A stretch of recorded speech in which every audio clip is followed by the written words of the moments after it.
हे भाई, अगर मेरी प्रार्थना समझ पा रहे हो तो समझ लो। कातव कांता, जिसे तुम अपनी स्त्री समझ रहे हो, पत्नी समझ रहे हो, पीछे कौन थी, आगे कौन रूप में जाएगी।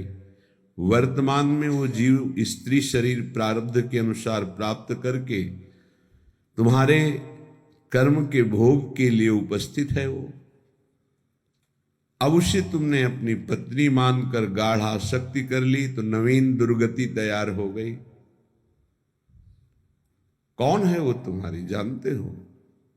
नहीं परिचय, कुछ वर्षों का परिचय और इसे सत्य मान लिया।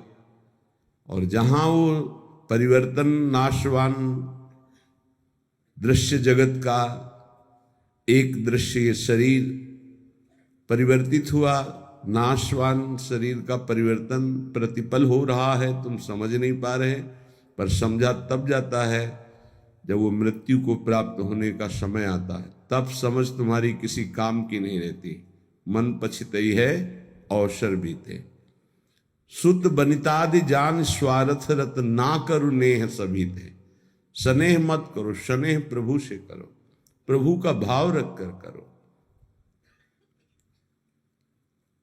कहने की कास्तव तनया, ये जो तुम्हारे पुत्र रूप में आया है, ये कौन है जानते हो? तुम्हारे कर्म का भोग भोगाने के लिए वही भगवद अंश आया है। ये कुछ समय के लिए आया है। शुभ कर्म तो वो सुख प्रदान करेगा, अशुभ कर्म तो दुख प्रदान करेगा, लेकिन वो तुम्हारा नहीं है। आप उसका परिचय नहीं जानते जो पुत्र रूप में आया हुआ है। स्थिरमति रेतन मृति मनुगणया, तुम्हारी बुद्धि स्थिर नहीं है, इसीलिए तुम समझ नहीं पा रहे कि गणना नहीं कर पा रहे हो कि तुम्हारी एक एक श्वास व्यर्थ में नष्ट हो रही है। आखिरी श्वास, अहा किमद्य ना पश्यसि मरणम, क्या तुम देख नहीं पा रहे हो कि तुम्हारी श्वासें कम हो रही हैं, तुम मृत्यु की तरफ जा रहे हो। तुम्हारा शरीर कभी भी अचानक छूट सकता है। ऐसा नहीं कि आप वृद्धावस्था में ही जाकर मरेंगे। तो पर वृंदावन मिहि शरणम, फिर भी तुम वृंदावन का आश्रय वास स्वीकार नहीं करते, सत्संग का अनुसरण नहीं करते, आचरण में नहीं उतारते, निरंतर नाम जप नहीं करते, तो किस भूल में तुम पड़े हो? तुम्हारे पास पत्नी है, पुत्र है, संपत्ति है, इस भूल में, ये तुम्हारी नहीं है। कुछ समय के लिए तुम्हारे प्रारब्धानुसार ये संयोग बना है, बस बिछुड़ जाएगा, इसे तुम रोक नहीं पाओगे। ना अपने शरीर का छूटना, ना अपने सगे संबंधियों के शरीर का छूटना, ये तुम्हारे बस की नहीं कि तुम रोक लो। तो क्या करें? सबको छोड़ दें? नहीं, सब में भगवत भाव करो, अपने धर्म का पालन करो, खूब नाम जप करो। जीवन सार्थक करने के लिए बहुत आवश्यक है। अगर आप इनके मोह में फंस करके भगवत विमुख जीवन व्यतीत कर रहे हैं तो निरर्थक जीवन है। प्राण निकल जाए पर भजन नहीं छूटेगा, इसे ही भजन कहते हैं। और ऐसा भजन बहुत लोग नहीं करते, कोई कोई करता है। पूज्य बाबा के सब कर सकते हैं, सामर्थ्य सब में है ऐसा भजन करने की, पर वो लगन नहीं है, वो अगन नहीं जगी भगवत साक्षात्कार करने की। इसलिए जहां विपत्ति आई उसमें डूब गए, संपत्ति आई उसमें डूब गए, भोग आए उसमें डूब गए, प्रभु का विस्मरण हो गया। इसका यही कारण है। भजन का तात्पर्य है भजन में गोता लगाना, डूबना। बस चल रहा है मंत्र नाम, उसी के श्रवण में डूबा हुआ उपासक। डूब करके भजन किया जाए तो 6 महीने में भगवत साक्षात्कार कर लिया ध्रुव जी ने, डूब करके गोता लगाया, 6 महीने भजन में भगवान का साक्षात्कार कर लिया। और अगर तन्मयता नहीं है भजन में, तो बहुत लंबा समय निकल जाता है। देखो, इस मन को देखा, अगर इसको भजन का सुख आप नहीं दोगे तो ये रुपए की गणना का सुख करने लगेगा। कई बार हमने कहा बचपन से इसी बात की पढ़ाई है, मन की वृत्ति की। आप देख लेना, अनुभव करना, अगर आपको प्रियाजू के भजन में गुरु की आज्ञा के अनुसार तन्मयता नहीं आ रही है तो आप का अर्थ के प्रति भाव आ जाएगा। अनंत ब्रह्मांडों में कितना ऐश्वर्य है और वो मायाकृत एक पलक झपकते श्री भगवान ने रचा है। ऐसे श्री भगवान को अधीन करने वाली प्रियाजू का आश्रय हृदय में रहे तो और फिर क्या। पर उस भजन न होने के कारण हमारी स्थिति अपने आश्रय तत्व पर नहीं होती। आश्रय हुआ ही नहीं, होने का अवसर मिला लेकिन हमने फिर भी वही लौट कर आश्रय कर लिया, पलट गए, फिर वही आश्रय कर लिया। सन्मुक्ता से जो एकदम परिवर्तन होता है, एकदम विमुक्ता के लिए माया अपना जाल रचती है। स्पष्ट देख, तू इससे एक बहुत बढ़िया महल बना सकता है, तू बहुत बढ़िया कार ले सकता है, तू हर सुख सुविधा ले सकता है। राजी हो गया, देखना सब व्यवस्था बढ़िया बन रही। नहीं नहीं, हम व्यवस्था बढ़िया नहीं बनाने आए, हम व्यवस्था को श्री जी के आश्रय से चाहते हैं, अपनी मन बुद्धि के आश्रय से। लाडली जो के महलों में रखो चाहे झोपड़ी में बात, उसका केवल आश्रय अंतर से प्रभु का होता है। गृहस्थ और विरक्त की चेष्टाएं अलग होती हैं, निवृत्ति परक चेष्टा और प्रवृत्ति परक चेष्टा, बस ये ध्यान रखना है। निवृत्ति परक चेष्टा से कोई भी ऐसी सिद्धि नहीं जो आ न जाए। प्रवृत्ति परक चेष्टा में अतिथि सत्कार, परिवार की सेवा, समाज की सेवा, नाम जपने का अभ्यास, धर्म पूर्वक कमाया हुआ धन, तब वो आगे बढ़ता है। निवृत्ति परक चेष्टा एकमात्र भगवदाश्रय, उसी से सब हो जाता है। तभी लोगों को लगता है कि संत लोग बड़े धनी हो जाते हैं, उनको लगता है बड़ी चतुराई करते हैं। हमें लगता है कि क्या ये चतुराई आप में नहीं जागृत हो सकती है? क्या चतुराई? आप बल्ला पकड़े हो, बहुत चतुर है संत जन, ठग लेते हैं। किसको? ठगनी माया को भी। माया ठगनी विश्व को ठग रही हो, उसको भी ठग लेते हैं।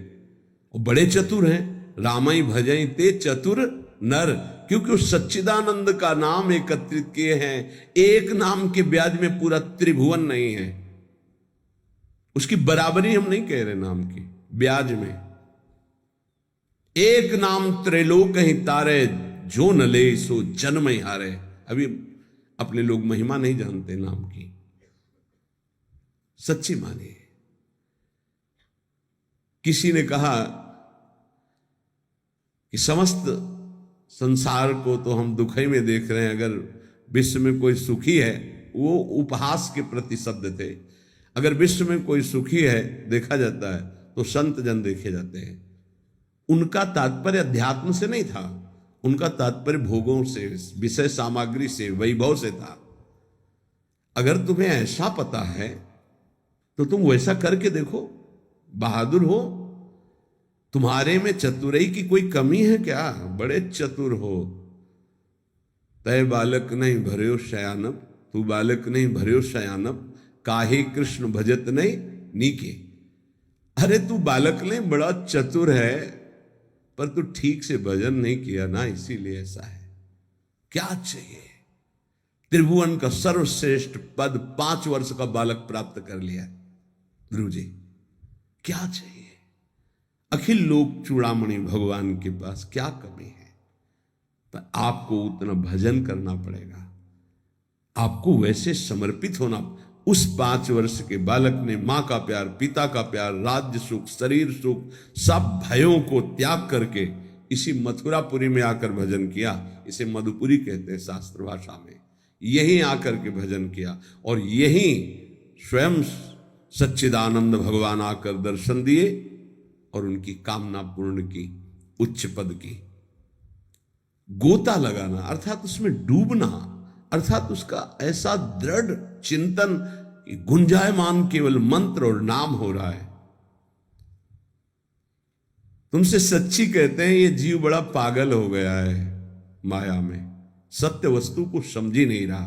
पूज्य बाबा कह रहे, उसको यही पता नहीं कि मैं यहां कमाने के आया हूं मृत्यु लोक में। पागलों की तरह घूम रहा है, कभी ये बटोर रहा है, कभी वो बटोर रहा है। उसका लक्ष्य ही नहीं पता चल रहा कि तू आया क्या लेने यहां है, क्या कमाई करने आया है, उसको समझ में नहीं आ रहा।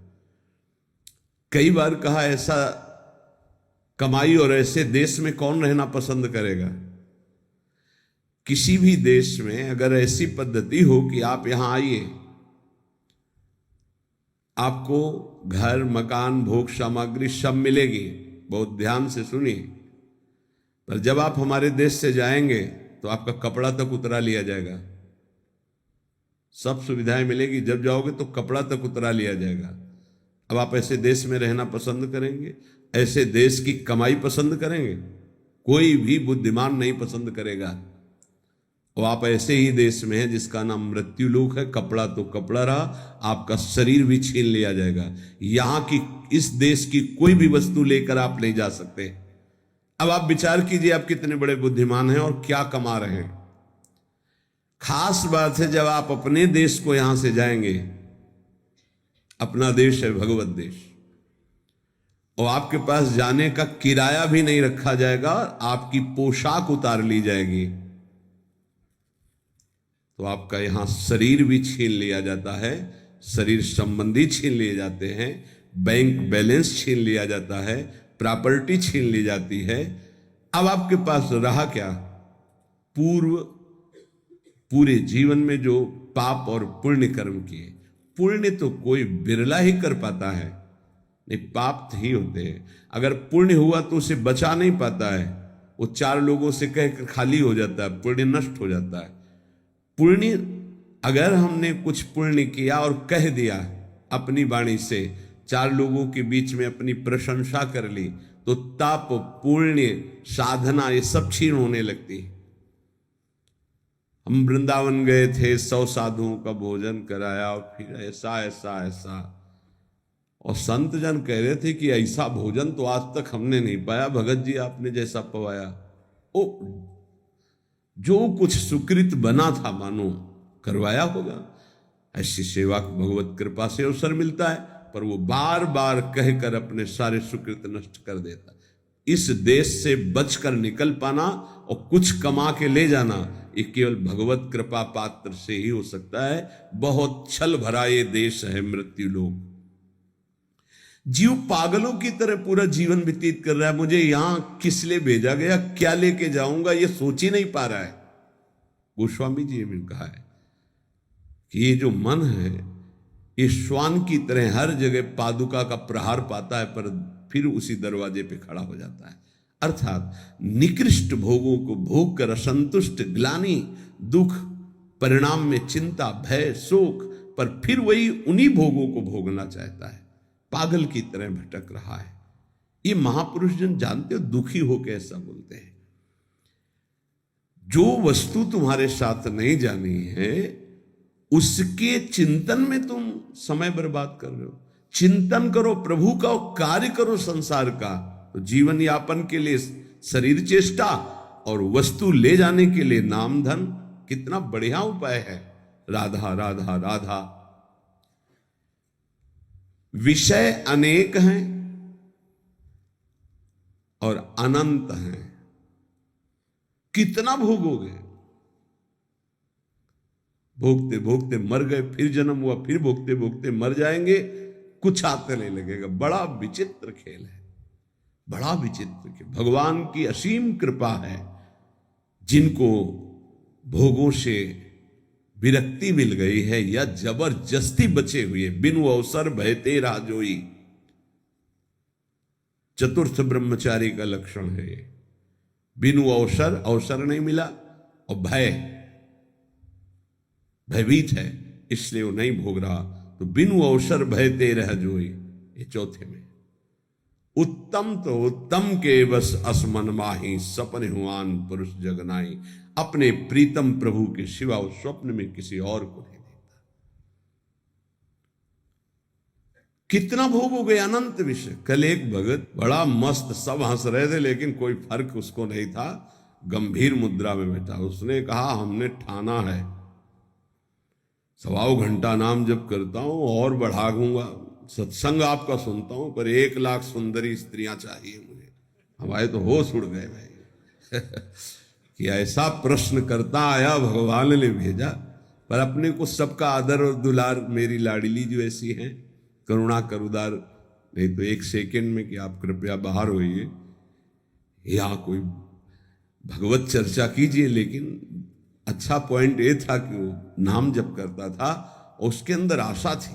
देखो वासना की कितनी भूख बड़ी हुई, पर वो बहुत गंभीर, और ऐसा नहीं कि कोई देखने सुनने लायक हो, वो बस बड़ी गंभीरता से कह रहा था कि मैं 1 लोक प्राप्त करना चाहता हूं, उसका सम्राट बनना चाहता हूं, और 1 लाख सुंदरी स्त्रियां हो। वो नहीं बोल रहा है, उसका भोलापन है, अज्ञान जिसे कहते हैं। वासना इतनी बड़ी हुई कि उसको लग रहा है अगर ऐसा हो गया तो मैं बड़ा सुखी हो जाऊंगा। हमें प्रभु का यही तो कसौटी है कि आप उत्तम से उत्तम आकर्षणकारी भोगों के बीच में, लेकिन भगवत विस्मरण नहीं है।